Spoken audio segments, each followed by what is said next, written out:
ভারত সফর শেষ করে বার্সেলোনা ফিরে গেলেন লিওনেল মেসি। মুকেশ আম্বানির আমন্ত্রণে সূচি পরিবর্তন করে সোমবার রাতে দিল্লি থেকে গুজরাতের জামনগরে যান মেসি। সেখানে হয় গণেশ পুজোর বিশেষ অনুষ্ঠান, করলেন আরতি।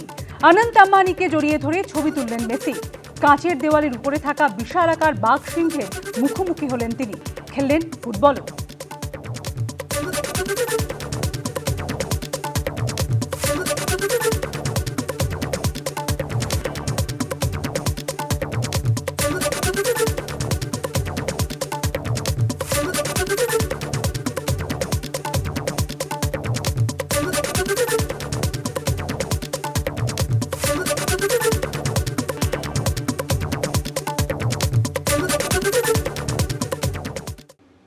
জঞ্জালমুক্ত কলকাতা কে না চায়।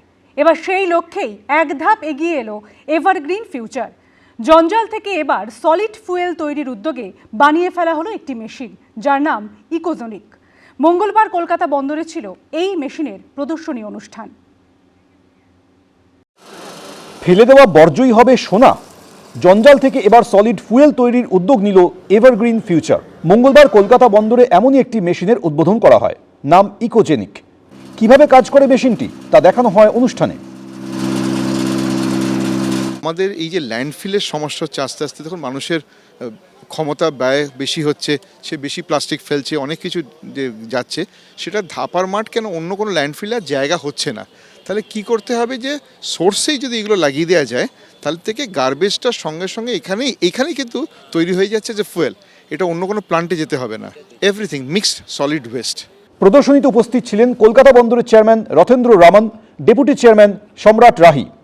कि भारत सरकार की पॉलिसी रही है, स्टार्टअप इंडिया और एसडीजी गोल्स हैं, सर्कुलर इकोनॉमी पे जोर है, सॉलिड वेस्ट मैनेजमेंट पे जोर है। हमने इस मशीन का डेमोन्स्ट्रेशन देखा तो ये काफ़ी कारगर मशीन सिद्ध हो सकती है सॉलिड वेस्ट मैनेजमेंट के लिए, म्युनिसिपल वेस्ट के लिए, ऑर्गेनिक वेस्ट के लिए।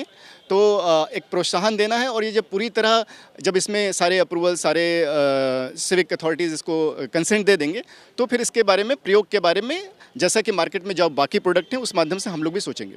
ফুটপাতের ধারে জড়ো করে রাখা আবর্জনা স্তূপ, চারপাশে ছড়িয়ে অসহ্য গন্ধ। কলকাতার এই ছবি বদলাতেই বড় পদক্ষেপ নিয়েছে এভারগ্রিন ফিউচার। ধাতু এবং কাঁচ ছাড়া যে কোনো ধরনের বর্জ্য পদার্থ এই মেশিনে যদি দেওয়া হয় তাহলে যেটা দেখা যাচ্ছে ঠিক এই ধরনের কিন্তু একটা প্রোডাক্ট বেরিয়ে আসছে, যেটাকে বলা হচ্ছে যে এটা একটা ফুয়েল, এটা হচ্ছে কয়লার বিকল্প। এবং যে ভারী শিল্পগুলো রয়েছে সেই ভারী শিল্পগুলোতে একটা নির্দিষ্ট মাত্রায় এই ফুয়েলগুলো ব্যবহার করা যেতে পারে।